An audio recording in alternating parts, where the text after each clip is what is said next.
for internal transactions, so I didn't, I just wanted to remove that from the equation. On the bottom end, the expenditures, I also removed the operating transfers out. So you get more of a realistic picture of the revenue and expenditures for the year. We see revenue over under expenditures by fiscal year. In fiscal years 9-10 and 10-11, we actually realized greater revenue than we had expenditures. In the next 2 years, 11-12 and 12-13, there were more expenditures than revenues. And I kind of predict to see that trend for a while because we are using one-time funds to operate from year to year. Any questions about this? No. On your operating transfers out, it keeps going up every year, and that's due to what? I think that's because of reassigning one-time funds to a different purpose. An example of that would be courthouse construction funds. We used they were kind of dedicated to, we were hoping to use them for capital improvements at the jail or other criminal justice facilities, but they ended up being used for operations. So that was an internal shift. Any other questions? Karen, I'd like to get I know we've talked about this, I'd like to get a list of these one-time funds. There's actually a list of, and I have some. They're in the budget. Yeah. Yeah. I can pass out fund balances. There you go.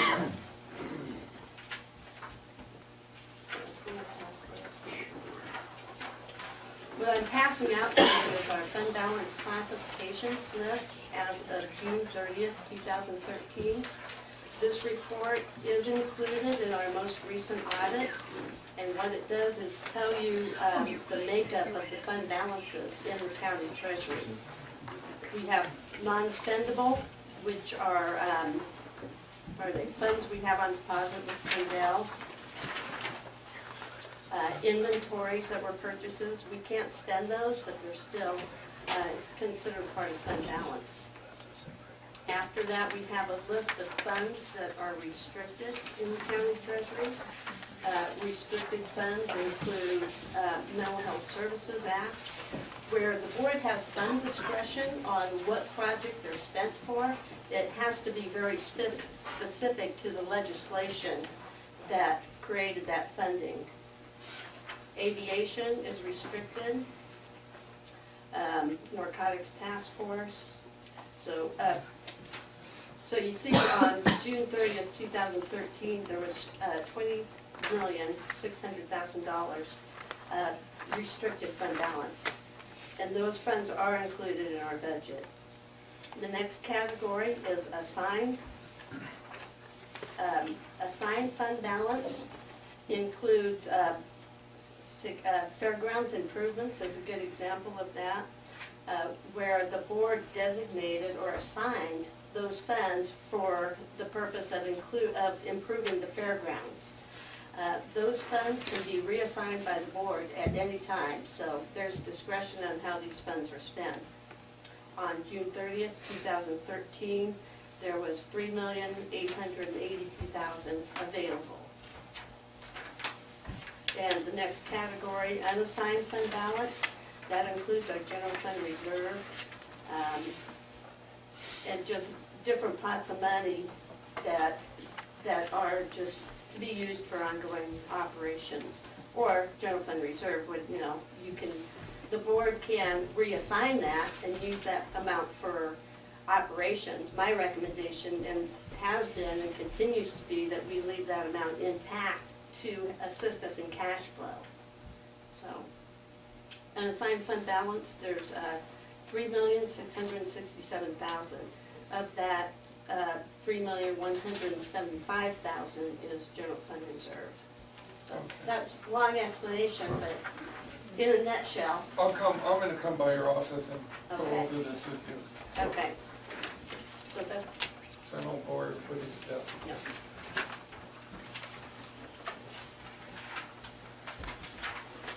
Any questions about that before we move on to the specific departments? Any questions on the? Oh, yeah, I'm sorry, Ed. I have a Carry on. second, yeah. I'll keep this one really brief. Basically, this is a narrower view of the county operations. It includes general fund supported, which is general fund, public safety and probation. Again, I presented in this format because this is where the bulk of the discretionary funds in the county are spent.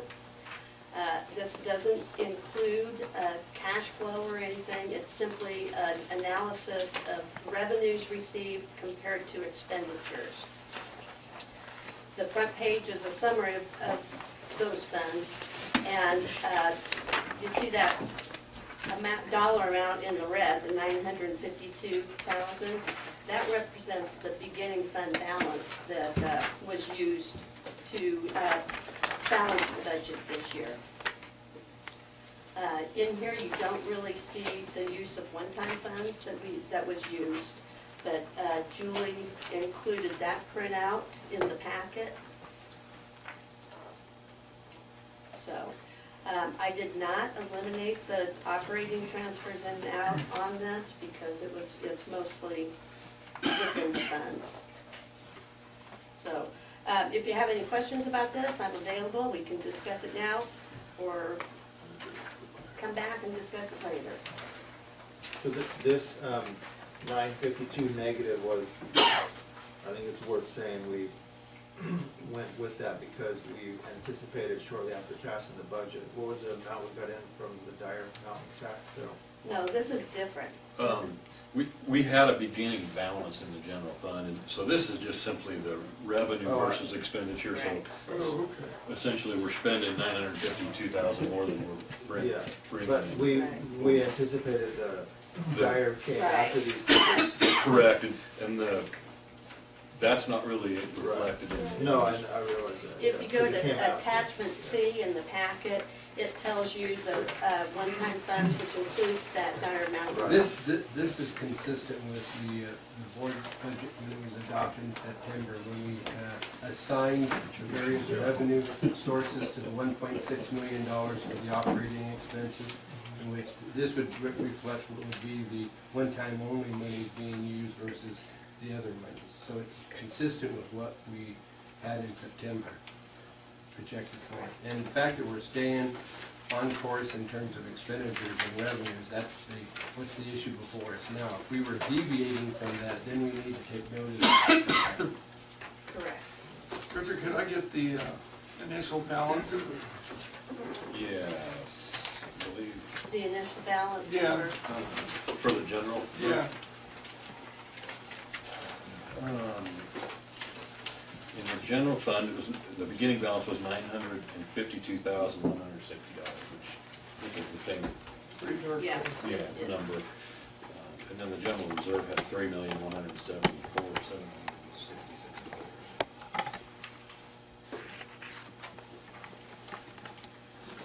Karen, thank you for putting this information Yeah. together. It's a Yeah. lot, it makes it a lot easier and simpler. And I would encourage any members of the public too to get copies of this. It gives you, A snapshot.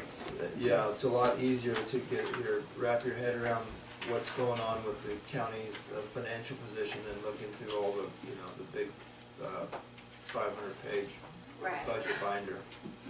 These few pages here tell the same story in a simple, simple document. I appreciate it.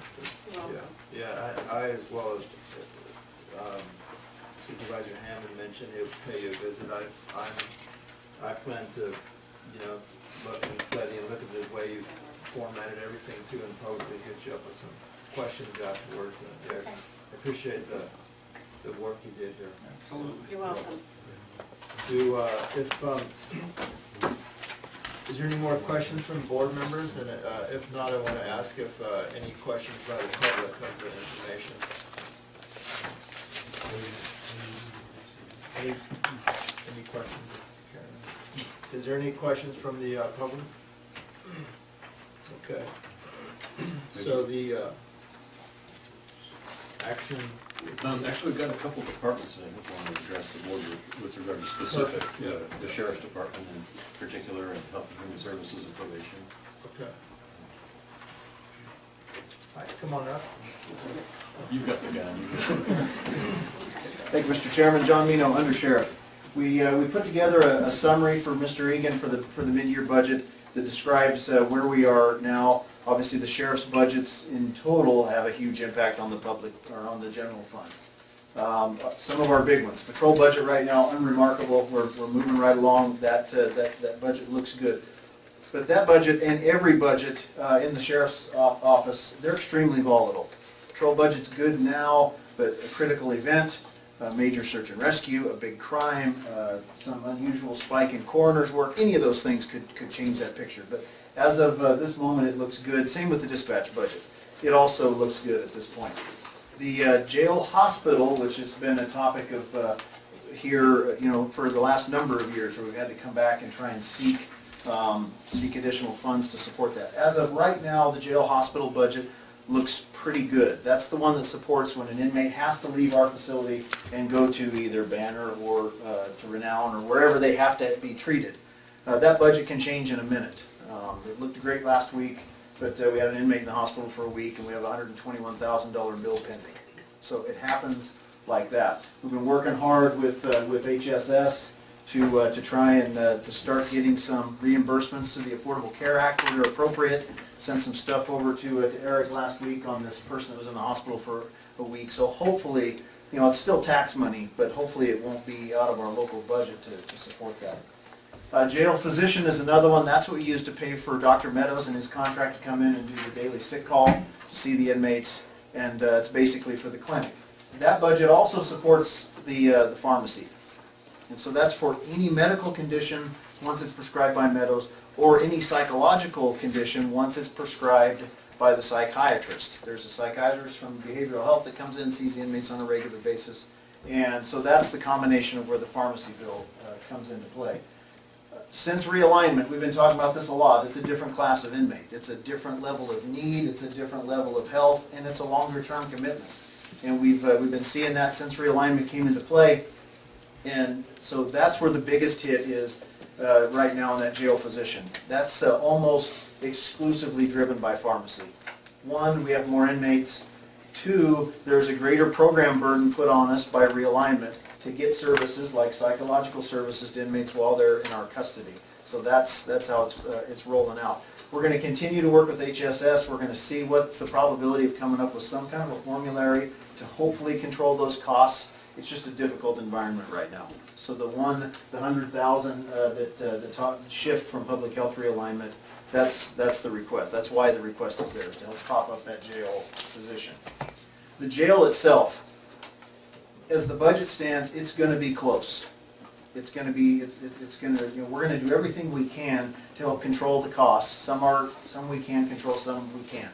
But between the inmate population, the cost for food, the cost for fuel to have food delivered, or clothing, or everything combined, and that's everything from mattresses to laundry detergent, all of the parts on the service and supply in the bottom half of that budget, we're running at pretty big numbers. We're going to do everything we can to try and keep that in check, but we daylighted it here knowing that we may have to revisit it in a couple months if we can't slow that trend. So that's one piece of the jail. The other piece that you saw, Larry, the 85, or that Julie talked about, the 85,000, that is purely a request for new money.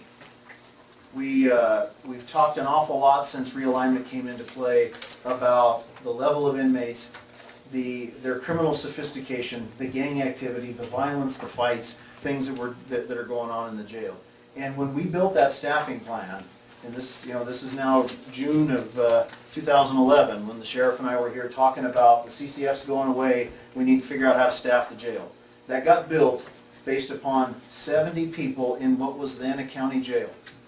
We have 140 people, between 30 and 40, it's bouncing around, in what is now a county prison.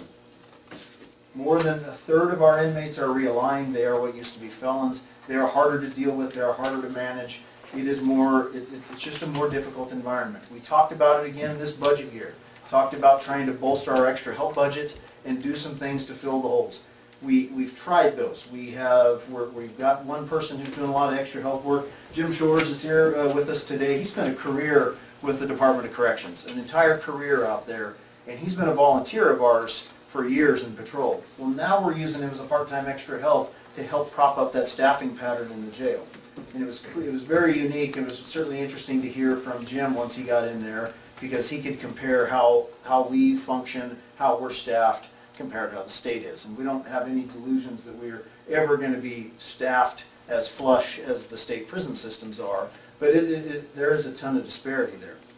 We are fighting through that transition, and the short answer is we need help. We need more people in there. We brought the Board of State and Community Corrections in. They've done a staffing analysis for us. We're waiting for the results of that. We have every confidence that it's going to be a bigger number than 4. And in essence, that's what this mid-year budget request asks for. It contemplates boost up enough money, roughly $85,000, that would help get us through the rest of this year. But for the sake of full disclosure, if the board makes that budget move today, we will be back on the very next available agenda to ask that you add then 4 correctional officer positions to our jail budget. And while that's only about $85,000 for the remainder of this year, that is in all probability a $250,000 ongoing cost. It's difficult to predict that, gentlemen, because one of the biggest factors is the pension reform. In theory, new correctional officers are going to be pension reform people, and that ends up being a less expensive employee. But if we end up catching a lateral from somewhere, if somebody came over from Plumas or Shasta and they're already vested in the system, then they wouldn't be a pension reform person. They would come into the last comparable we had. So that's a kind of a moving target. But if you approve the budget, we will be back in very short order asking to fill that hole, add 4 people. And then, in the future, if the BSCC comes back and says 4 doesn't even come close, you should have been talking about 8, then we're going to come back and talk about 4 more. So that's just to throw it all out there. We're still working hard on ways to increase revenue in that jail.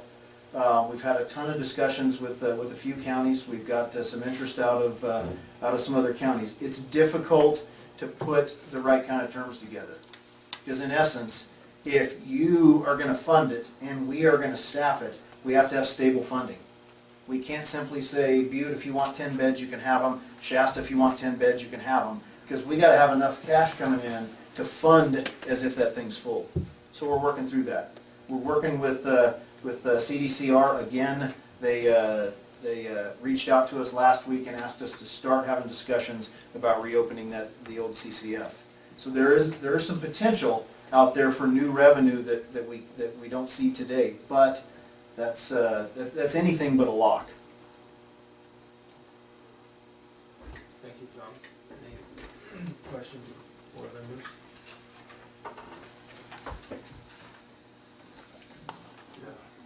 Yeah, I certainly, I'm sure that's, the board does, I mean, we feel your pain, so to speak. We know the whole dynamics have changed, and as you said, when you're negotiating and figuring out your needs monetarily, since then, a lot of things outside of your control has changed, and so it's We signed up for the game and the rules Yeah. changed, you're right. So it's, John, how far along are you in your negotiations with these other counties? What's it gonna take to complete the deal? well, again, that just happened last week, where CDC called and said, hey, we're ready. And we got a call from them 2 months ago that said they had an interest, and then we sent them some very preliminary things, and then it just disappeared. We kept hearing through the rumor mill, we kept hearing through our local friends out here that things were moving, but we didn't get anything from the CDC headquarters. So that just happened last week. They sent us a draft contract document. The sheriff and I have gotten, and the jail captain have all gotten the chance to go through it, start weeding through all of the details, and we've gotten to do some preliminary briefings with Mr. Egan just to talk about what it is. But finance, Tom, is the killer. Right. Are they willing to pay the bill? Absolutely. And as good as that was for us for a lot of years, by the end of it, they weren't fully paying the bill, except we had the benefit of all those extra bodies in the building.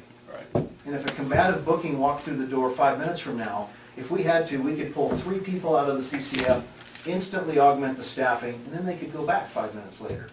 And so there was a huge benefit, to the tune of, you all know, when you had to adopt a budget in the absence of a CCF, it changed by close to $1 million.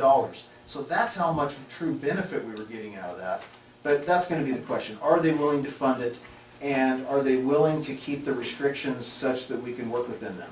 You know, there's a ton of issues in that draft contract for what they want for nursing, what they want for coverage, what they want for pharmacy. So we're trying to work that out. If we can work those things in the finance out, I think that they would be ready to move soon, probably sooner than we could hire the people to staff it.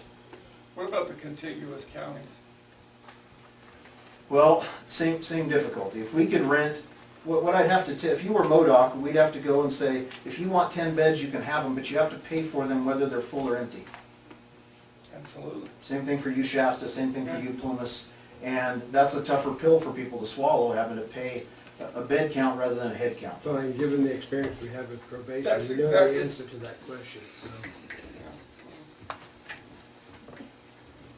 But I would have to say, Mr. Chairman, in terms of dealing with negotiations on the state on the AB 109 stuff, one of the leading people out on the circuit that, you know, has articulated the issues has been Mr. Minot. When it comes to how AB 109 is implemented and impacts local communities, he's been one of the go-to people in the state. So at least we have somebody, you know, he's got Dean's backing, and he's down there in the mix of a lot of that. And I know CSAC and others rely on him and his judgment as far as what it really means. It's one thing to talk about it up here, like you know, they did when they first floated the program, and they brought in all these experts from Texas and Portland and you name it, and all the feel-good things that were going to grow out of this. That might be true in an urban setting, but in a rural environment, it's totally different.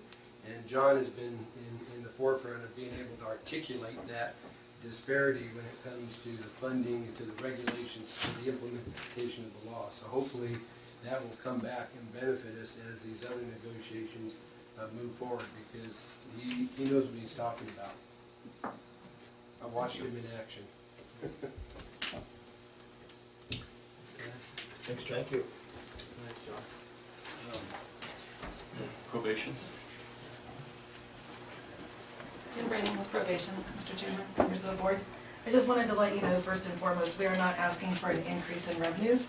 We are just asking to be able to move some funding from one budget unit to the next in order to cover a potential loss of Title 40 dollars. We have Title 40 funding that we're able to have all of our preventative placement activities reimbursed from the federal government. They asked to do a semi-audit in some of the California counties to see how probation was, how they were claiming this, for this money and making sure that they had everything in place. The two places that were audited were Sacramento and San Mateo. From that audit, they decided that it was wrong, so they wanted to freeze everybody's. So through no fault of Lassen County, we've been frozen with our Title 40 claiming. So it's a potential loss of revenue, and so we're preparing for the worst case scenario for $144,000. So in order to cover for that cost, we need to move some money from one budget unit to the next.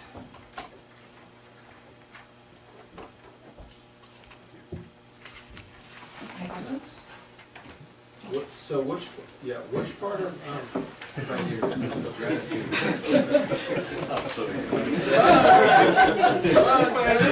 not mentioned in Julie's letter. Yeah, it's actually, It is in there. It's in Julie's, letter. This paragraph right here talks about it. Julie's letter right at the bottom. Okay, oh, Next to the bottom, that last big paragraph. oh, okay, this is not a dollar amount. Yeah. Okay. The dollar amount's translated here in the 144 that she's talking about right there. Okay, very good. Thank you. You're welcome. Yeah. Before we move on to the, oh, not you. Oh.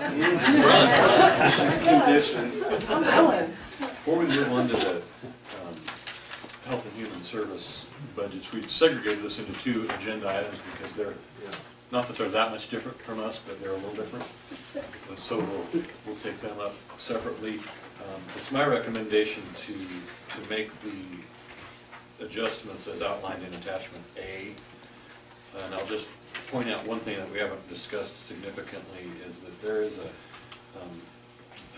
planning grant that the revenue is now not anticipated of $129,000.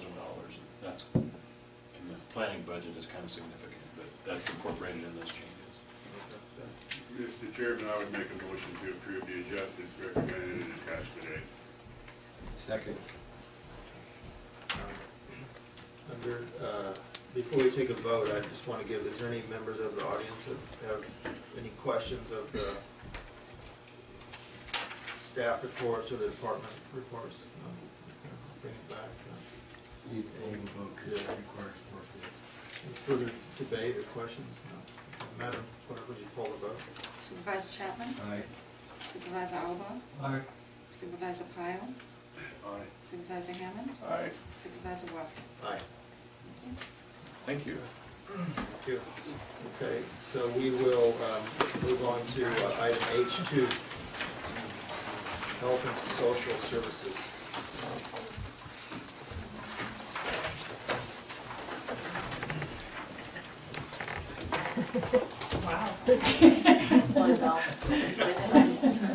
Morning, Mr. Chairman, board members.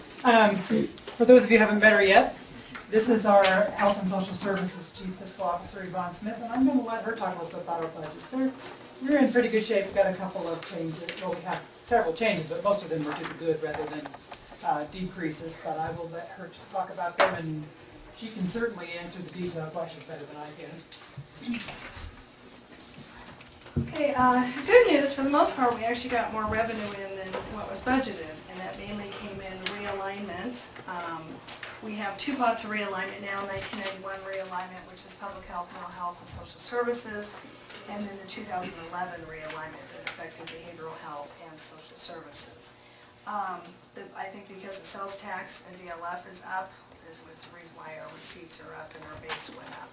We never know what our realignment base is going to be when we do the budgets in the spring. We never know until the fall, which is true with most of the allocations that Health and Social Services receives throughout the year. So we basically always have to have mid-year budget revisions due to that. And generally, what we do when we go to establish our budgets for the coming year is if we know the state and the federal government's going to be in dire straits, we generally have, from our association, some idea of what kind of a cut we might be looking at.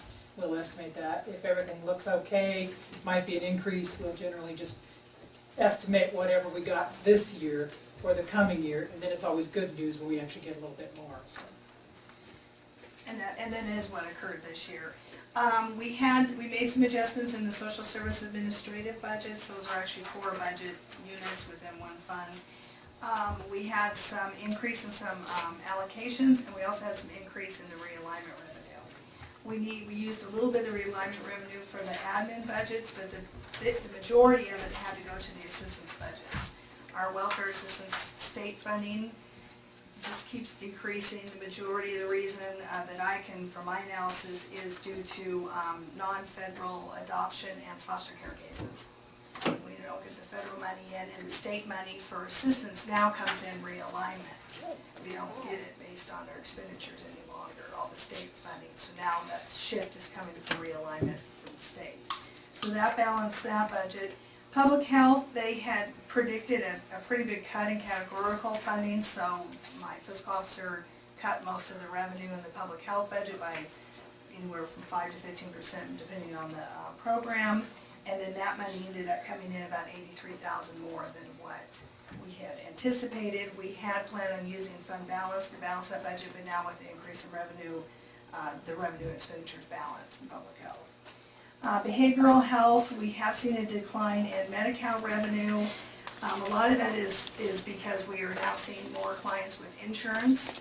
Well, most insurance programs don't pay that much for behavioral health services, although effective January 1st with the new Affordable Care Act, hopefully that will change a little bit. We did have salary savings there to help offset the cost of psychiatrists in the mental health budget. That was definitely more than what we had predicted, but we are offering better services with the psychiatrists that we have, so we made it work. It is a concern going into 14-15 though. Alcohol and drug and behavioral health, which is a small decline in revenue, but we offset it by balancing it to the fund balance we had predicted. The other one is the veteran services budget. I'm asking to use fund balance, but it's fund balance from 110, health and social services, not general fund. We have a veterans peer specialist program that we got a grant for. The money did not come in until the end of June, so we did not actually have people on board until this fiscal year. So that's the 15,000 in fund balance I need to use to balance the veteran service. And that program is working out real well. We're hoping we have sustained revenue.